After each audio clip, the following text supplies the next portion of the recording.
Welcome back. If you've just joined us, you're watching the news at 10 on Channels Television, coming to you live from Lagos. A reminder of President Buhari, 9 other African leaders meet with US President in New York. President Trump promises partnership with the African Union to end violence and prevent the spread of terrorism on the continent. Federal government confirms the approval of IPOB's declaration as a terrorist group by President Buhari, says legal process on prescription fully observed. Operatives of the Nigeria Customs Service uncover large number of rifles hidden in a container at the Tinkan Island port in Lagos, the second seizure in 8 days. And death toll in Mexico's earthquake rises above 200 as rescue operations continue in affected areas.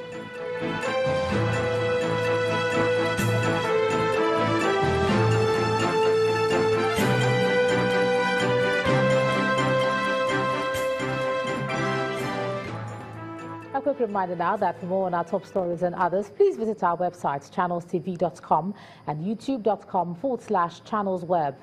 You can also watch us on the go on your mobile device. Log on to m.channelstv.com or download the Channels TV app for Android, iOS and Windows devices from their respective stores. Having the Channels TV and Channels 24 app will give you access to news and updates. You also have the Eyewitness feature, so you too can be part of the news. Just install the app, then tap and swipe to reveal the Eyewitness menu, and then follow the instructions to share those pictures, videos or news of happenings around you. Let's take a look at some labour matters now, and members of the United Labour Congress have suspended their 3-day-old industrial action after the Minister of Labour and Employment, Dr. Chris Ngige, decided to negotiate with them. The Labour Minister had earlier threatened to sanction members of the union if they proceed on the strike, claiming the union is not registered. The Labour Minister says negotiations with the union will continue on September the 26th.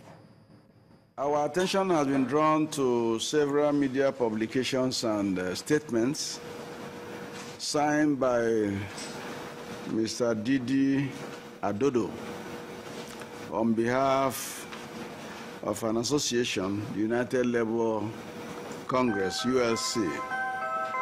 Our immediate reaction, gentlemen, is to remind the promoters of the association that they are not, the word is not, they are not yet a federal government recognized Federation of Trade Unions. The Minister of Labour reacting to a proposed strike action by the United Labour Congress, ULC, last week.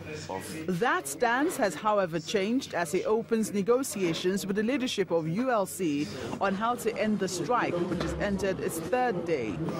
My name is Comrade Nasser Kabir, the National Organizing Secretary, United Labour Congress.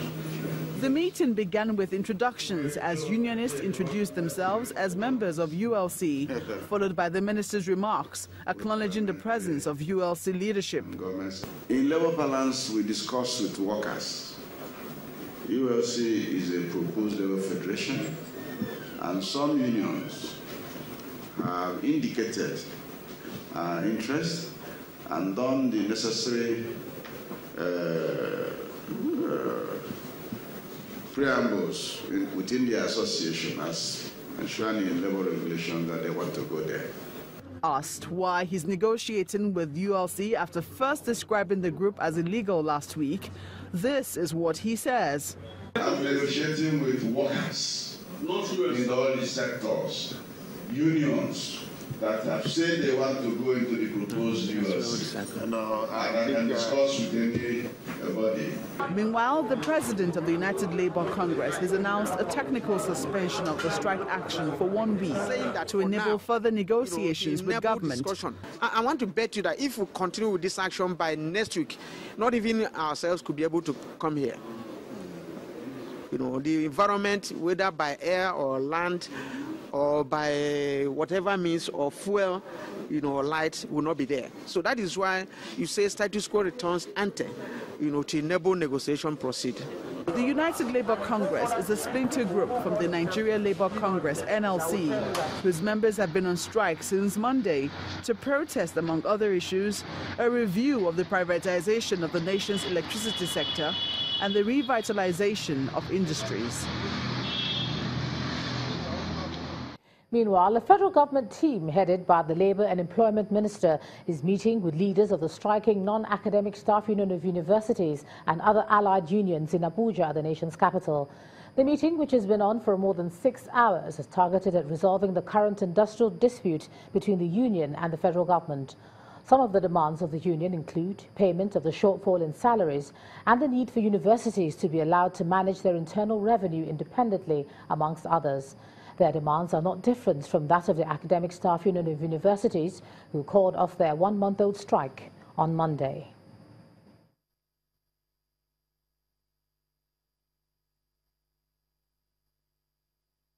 All right, now let's cross over to Abuja. Here's Markwe Hugo. Hey, Markwe. Well, hello, Ijoma. The police in Lagos appear to be stepping up efforts to rid the state of crimes such as kidnapping and ritual killings. To this end, over 4 shrines identified as hideouts for criminals in the Ikorodu area of the state have been demolished by security operatives. The victims of one of the operators of such shrines claimed that they would have been killed if the police had not intervened.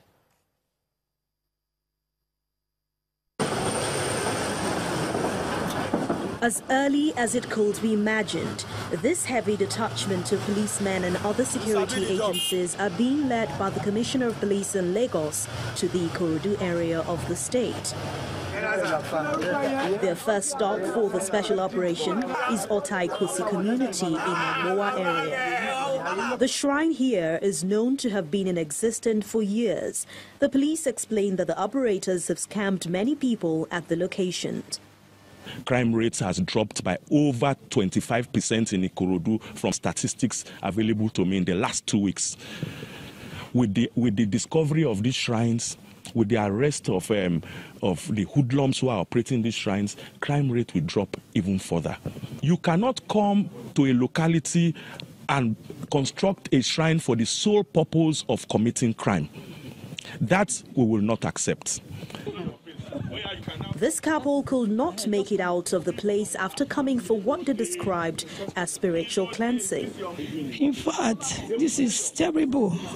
And I'm just surprised that people can see you sick and take advantages of that to start draining you. If not because of police, we could have been dead by now. We said, give us 150. He first give us 100. Later, after like a month, he give us 50 again. So that's how he paid 50, 20, 30. Similar hideouts found are Alaka in Otai-Kosi area, where these fake foreign currency notes were discovered, and Ashebe inside Orugo Road were not spared. Residents are hopeful that if this operation is sustained by the security agencies, it will indeed reduce crime within Lagos State. Meanwhile, detainees in police custody are now to enjoy free legal services.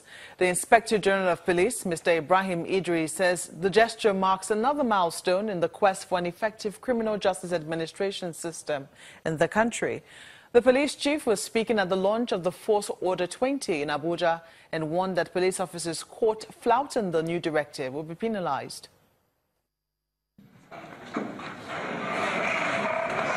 Top police officers, members of the civil society organizations at a meeting to launch an initiative that will provide for the delivery of criminal justice administration in the country.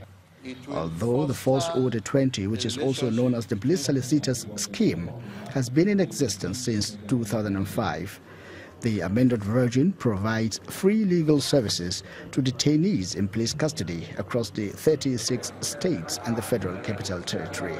The Force Order had always been in existence, but it has now been amended to include a lawyer's visit to the police station.